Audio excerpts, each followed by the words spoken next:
سور پھونکا جائے گا اور یہ سارے نکلیں گے، اپنی قبروں سے نکلیں گے اور اپنے رب کی طرف تیزی کے ساتھ چلیں گے۔ یہ دن اتنا شدید ہے لوگوں، یہ دن اتنا خطرناک ہے لوگوں، اس دن کوئی کسی کا ساتھی نہیں رہے گا، کوئی کسی سے پیار و محبت کرنے والا کسی کو یاد نہیں رکھے گا۔ صحیح مسلم میں ہے، ابن عمر رضی اللہ عنہما سے روایت ہے، فرماتے ہیں کہ رسول اللہ صلی اللہ علیہ وسلم کو میں نے یہ فرماتے ہوئے سنا کہ پھر سور پھونکا جائے گا، جو کوئی اس کی آواز سنے گا وہ اپنی گردن کو ایک طرف جھکا دے گا اور دوسری طرف اٹھا دے گا۔ سب سے پہلے جو شخص اس کی آواز سنے گا وہ ہوگا جو اپنے اونٹوں کو پانی پلانے کے حوض کو لیپ رہا ہوگا۔ یہ شخص یہ چیخ سن کر، یہ آواز سن کر، یہ پھونک سن کر بے ہوش ہو جائے گا۔ جب سارے لوگ بے ہوش ہو جائیں گے تو اللہ عز و جل آسمان سے بارش کو نازل فرمائے گا جو شبنم کی طرح ہوگی، اس کی وجہ سے لوگ رک جائیں گے، یعنی قبروں میں پھر مٹی کے جسم بن جائیں گے۔ پھر وہ دوبارہ سور پھونکا جائے گا تو سب اچانک کھڑے ہوں گے، سب اللہ کے دربار میں پیش ہوں گے۔ وہ اللہ جس نے پانی کے قطرے سے، نطفے سے انسان کو پیدا کیا، وہ اللہ قادر ہے مرنے کے بعد یہ جسم مٹی ہو جائے گا۔ جس کے جسم کو چاہے اللہ بچائے تو بچائے، وگرنہ یہ جسم خاک میں بدل جائے گا۔ تو اللہ عز و جل دوبارہ ان جسموں کو پھر اکٹھا فرمائے گا۔ قیامت کا دن ہوگا، یہ پہاڑ روئی کے گالوں کی طرح اڑتے پھریں گے۔ یہ پہاڑوں کو مالک کہتا ہے میں ان پہاڑوں کو چلاؤں گا اور آپ زمین کو ظاہر پائیں گے، ہم پھر سب کو اکٹھا کریں گے۔ اس دن کوئی نہیں بھاگ سکتا، اس دن کوئی فرار نہیں ہو سکتا، اس دن کوئی ایسی جگہ پناہ نہیں ہے جہاں انسان اللہ سے بچ کر وہاں پر چھپ جائے اور اللہ کے دربار میں پیشی نہ ہو۔ اس دن سب کو اللہ کے دربار میں پیش کیا جائے گا۔ آج جتنے مکر و فریب کرنے والے، ان سب کے مکر و فریب قیامت کے دن ختم ہو جائیں گے، جس دن اکیلا اکیلا آدمی اللہ کے دربار میں پیش ہوگا، تنہا تنہا ہوگا، دائیں طرف دیکھے گا لا یرا الا اعمالہ، اپنے اعمال نظر آئیں گے، بائیں طرف دیکھے گا اپنے اعمال نظر آئیں گے، سامنے دیکھے گا جہنم دیکھتی ہوئی نظر آئے گی۔ اس دن کوئی سفارشی نہیں، کوئی سننے والا نہیں، کوئی دوست نہیں، کوئی پیسے لے کے کام کرنے والا نہیں، کوئی کسی کے واسطے سے کام کرنے والا نہیں۔ قیامت کے دن کی خطرناکی کی کیفیت کو یاد کر لیجئے۔ اس دن سب کو اکٹھا کیا جائے گا، ہر بندہ تنہا آئے گا، اکیلا اللہ کے دربار میں آئے گا، کوئی اس کا ساتھی اور ساجی نہیں، کوئی اس کو بچانے والا نہیں۔ وہ اللہ عز و جل، اس کی قدرتیں ایسی ہیں، زمین اللہ کے ہاتھ پہ لپٹی ہوئی ہوگی، آسمان سارے کے سارے آسمان اللہ کے دائیں ہاتھ پہ لپٹے ہوں گے۔ بے شک اللہ تعالی آسمانوں کو ایک انگلی پر، زمینوں کو ایک انگلی پر، پہاڑوں کو ایک انگلی پر، درختوں کو ایک انگلی پر اور تمام مخلوقات کو ایک انگلی پر پکڑے گا اور پھر فرمائے گا ان الملک این الجبارون این المتکبرون این الملوک الارض۔ اللہ عز و جل آواز لگائے گا آج کون بادشاہ ہے، آج کس کی حکومت ہے،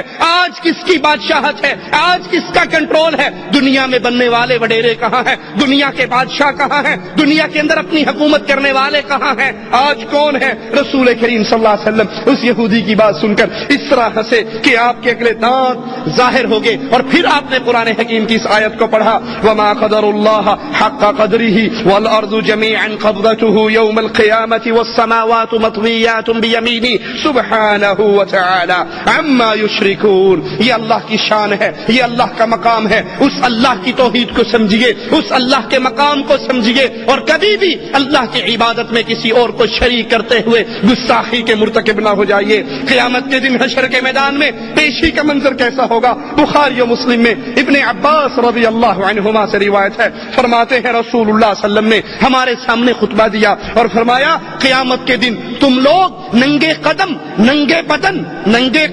اور ننگے بدن بغیر ختنہ کے جمع کیے جاؤ گے۔ پھر قرآن حکیم کی آیت تلاوت فرمائی کما بدأنا اول خلق نعید، جیسے ہم نے ان کو پہلے پیدا کیا ویسے ہی ہم ان کو دوبارہ لوٹا دیں گے۔ قیامت کے دن اللہ کے دربار میں پیشی کا منظر، جسم بھی ننگا ہے، کپڑے نہیں ہیں، پاؤں بھی ننگے ہیں، جوتے نہیں ہیں اور ختنے بھی نہیں، غیر مختون ہیں۔ اس حالت میں اللہ کے دربار میں کھڑا کیا جائے گا۔ رسول کریم صلی اللہ علیہ وسلم فرماتے ہیں سب سے پہلے اللہ عز و جل خلیل اللہ ابراہیم علیہ السلام کو لباس پہنائے گا۔ اللہ کے نبی فرماتے ہیں میری امت کے کچھ لوگ لائے جائیں گے اور انہیں بائیں جانب دھکیل دیا جائے گا. میں کہوں گا اللہ یہ تو میری امت ہے, یہ میری امت کے افراد ہیں, میں ان کو وضو کی وجہ سے پہچانتا ہوں, ان کے ہاتھ پاؤں چمک رہے ہیں, یہ میری امت کے افراد ہیں. اس وقت میں اپنے اللہ سے کہوں گا اللہ یہ میرے ساتھی ہیں, یہ میری امتی ہیں. اللہ فرمائے گا ان لوگوں نے آپ کے بعد کیا گل کھلائے, آپ کے بعد کیا کچھ کیا, دین اسلام میں کتنے اضافے کیے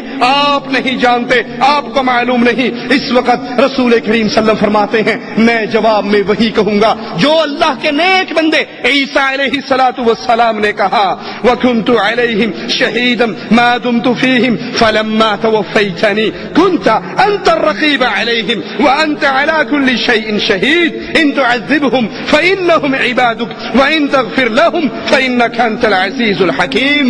اللہ عز وجل نبی سے کہہ رہا ہے, نبی کہہ رہے ہیں میری امت ہے, اللہ کہہ رہا ہے نہیں تم نہیں جانتے ما احدثوا بعدک, آپ کے بعد انہوں نے کتنے اضافے کیے, کتنی چیزیں دین میں نہیں داخل کی. قبر پرستی آپ اس سے منع کر کے آئے, انہوں نے اسلام کے نام پہ قبر پرستی کی, آپ نے ذبح کی تعلیم اللہ کے لیے دی, ان ظالموں نے ذبح پیروں کے لیے, قبروں کے لیے, مندروں کے لیے, درگاہوں کے لیے, سجادہ نشینوں کے لیے کیا. آپ نے پکارنے کی تعلیم دی کہ صرف اللہ کو پکارو, پاؤں کا جوتے کا تسمہ بھی ٹوٹ جائے تو اللہ کو پکارو, چھوٹی سے چھوٹی تکلیف ہو اللہ کو پکارو. قیامت کا دن ہوگا, اللہ حضرت عائشہ فرماتی ہیں اللہ کے نبی نے فرمایا تم ننگے پاؤں, ننگے بدن, غیر مختون اکٹھے کیے جاؤ گے. عائشہ رضی اللہ تعالی عنہا غیرت کا مجسمہ, حیا کا مجسمہ, کہتی ہے یا رسول اللہ صلی اللہ علیہ وسلم عورتیں بھی اکٹھی ہوں گی, مرد بھی اکٹھے ہوں گے, عورتیں بھی ننگی ہوں گی, مرد بھی ننگے ہوں گے, سب محشر کے میدان میں ننگے ہوں گے. اے اللہ کے نبی مرد عورتوں کو دیکھیں گے یہ تو حیا اور شرم سے مر جائیں گی.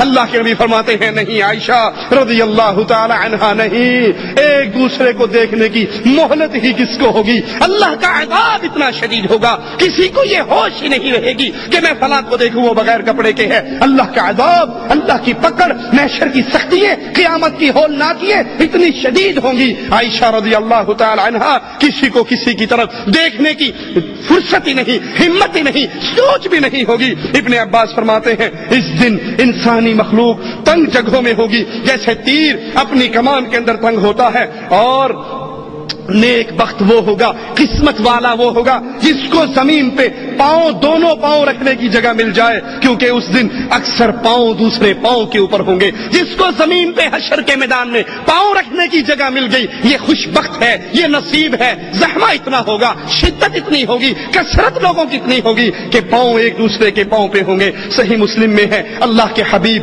علیہ الصلوۃ والسلام نے فرمایا قیامت کے دن لوگ سورج سے اتنا قریب ہوں گے کہ سورج اور انسانوں کے درمیان 1 میل کی دوری ہوگی. اپنے کمرے میں اے سی چلا کر سونے والوں, ٹھنڈے کولروں میں آرام کرنے والوں, چھتوں کے نیچے مزے کرنے والوں, ٹھنڈی درختوں کی ٹھنڈی چھاؤں میں رہنے والوں, ذرا اس منظر کو یاد کیجئے. آج جون جولائی کے مہینے میں اس گرمی کی شدت میں چند لمحے کے لیے ہمیں سورج میں کھڑا ہونا پڑ جائے تو ہم سے برداشت نہیں ہوتا. یہ سورج کروڑوں میل دور ہے, اور محمد کریم صحیح مسلم کی روایت کے مطابق اللہ کے حبیب فرما رہے اس دن سورج صرف 1 میل کے فاصلے پر ہوگا. صحابی کہتے ہیں, راوی حدیث کہتے ہیں اللہ کی قسم میں نہیں جانتا اس میل سے مراد کیا ہے, اس میل سے مراد کیا ہے. یہ میل مسافت کا میل ہوگا, یا عربی زبان میں سلائی جس سے سرما ڈالا جاتا ہے اس چھوٹی سی لکڑی کو بھی میل کہا جاتا ہے. یہ سورج اتنے میل مسافت پہ دور ہوگا یا بالکل سر کے اوپر ہوگا, اس کیفیت کو میں نہیں جانتا.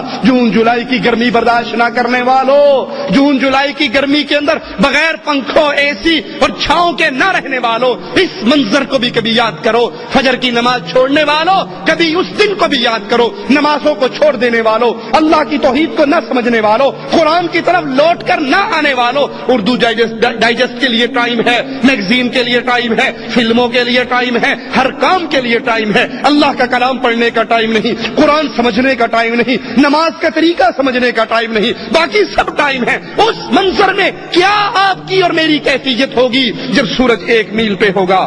جہنم میں ایک جماعت ڈالی جائے گی اور جہنم سے پوچھا جائے گا کیا تو بھر گئی؟ وہ کہے گی حل من مزید, کیا اور بھی ہے؟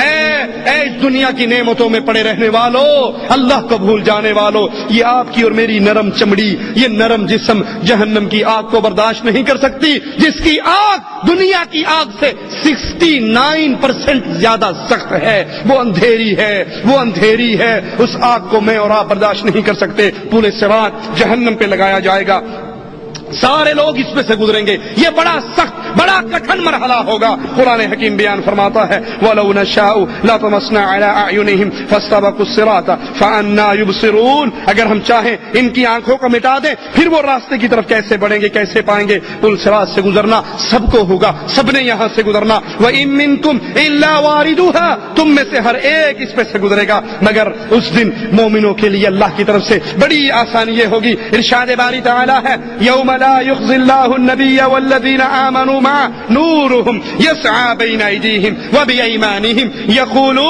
يقولون ربنا أتمم لنا نورنا واغفر لنا إنك على كل شيء قدير۔ جس دن اللہ عز و جل مومنوں کو، اہل ایمان کو، اہل توحید کو اور ان کے نبی کو رسوا نہیں کرے گا، بلکہ ان کے اعمال کا بدلہ دے گا۔ اس دن ان کا نور ان کے دائیں طرف، ان کے بائیں طرف، ان کے آگے پیچھے نور دوڑ رہا ہوگا، اور وہ کہیں گے اللہ ہمارے نور کو پورا فرما دے، ہمیں معاف فرما دے، تو ہر چیز پہ قادر ہے۔ منافقین کہیں گے ٹھہر جاؤ ٹھہر جاؤ، نقتبس من نورکم، تمہارے نور کی روشنی میں ہم بھی گزر جائیں۔ جواب ملے گا ارجعوا، واپس دنیا میں جاؤ، فالتمسوا نورا، نور تو توحید کے عقیدے کو سیکھنے سے ملتا ہے، قبر پرستی سے نور نہیں ملتا، بلکہ جہنم کے اندھیرے ملتے ہیں۔ اس دن یہ اہل ایمان کی تکریم ہوگی، وہ اس طرح پل صراط سے گزریں گے جیسے آگ جھپکتی ہے، سواری دوڑتی ہے، گھوڑا دوڑتا ہے، بجلی چمکتی ہے۔ صحیح مسلم میں ہے، ابو سعید فرماتے ہیں مجھے معلوم ہے پل صراط بال سے زیادہ باریک ہے، تلوار سے زیادہ تیز ہے۔ مسند احمد میں ہے، حضرت عائشہ رضی اللہ تعالی عنہا فرماتی ہیں میں نے اللہ کے نبی سے پوچھا کیا قیامت کے دن کوئی دوست کسی دوست کو یاد رکھے گا؟ عائشہ وہ ہستی ہے، سائل پوچھتا ہے اللہ کے نبی کائنات میں سب سے زیادہ محبت کس سے کرتے ہو؟ کہا عائشہ صدیقہ سے کرتا ہوں۔ کہا مردوں میں کس سے کرتے ہو؟ کہا عائشہ کے بابا صدیق اکبر سے کرتا ہوں۔ اتنی پیاری ہستی سوال کر رہی ہے اللہ کے نبی کوئی دوست کسی دوست کو قیامت کے دن حشر کے میدان میں یاد رکھے گا؟ آپ نے فرمایا 3 موقع ایسے ہیں کوئی کسی کو یاد نہیں رکھے گا، جب وزن ہوگا، اعمال کا ترازو لگے گا، ہر کسی کو یہ فکر ہوگی پتہ نہیں میرا پلڑا بھاری ہوتا ہے ہلکا۔ اللہ تجھے تیری رحمتوں کا واسطہ ہم جتنے بیٹھے ہیں ہم سب کے پلڑے بھاری فرمانا، ہماری نیکیوں کے پلڑے بھاری فرمانا، ہمارے گناہوں کے پلڑے ہلکے فرمانا۔ جب اعمال نامے اڑا دیے جائیں گے ہر کسی کو فکر ہوگی دائیں ہاتھ میں آئے گا یا بائیں میں، نہ پیر و فقیر کو وہاں پر اپنے مریدوں کی فکر ہوگی، نہ شیخ کو اپنے طالب کی فکر ہوگی، وہاں ہر بندہ اپنی فکر میں رہے گا۔ اور جب جہنم کی آگ گردن باہر نکالے گی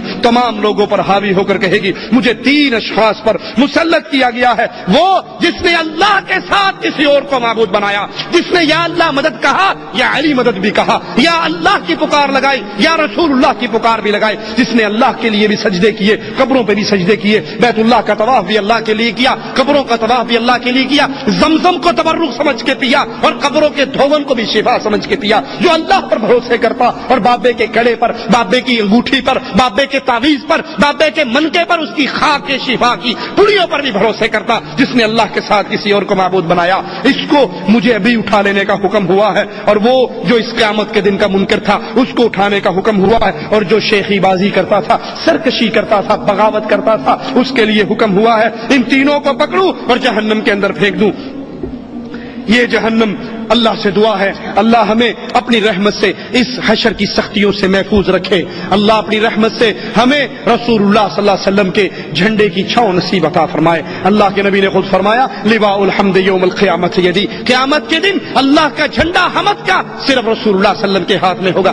آدم ومن سواء تحت لوائی، آدم سے لے کے اس کے آخری بیٹے تک کو چھاؤں ملے گی تو محمد کے جھنڈے کے نیچے ملے گی۔ اللہ ہمیں ہمارے پیارے حبیب کے ساتھ جنت الفردوس میں داخل فرمانا۔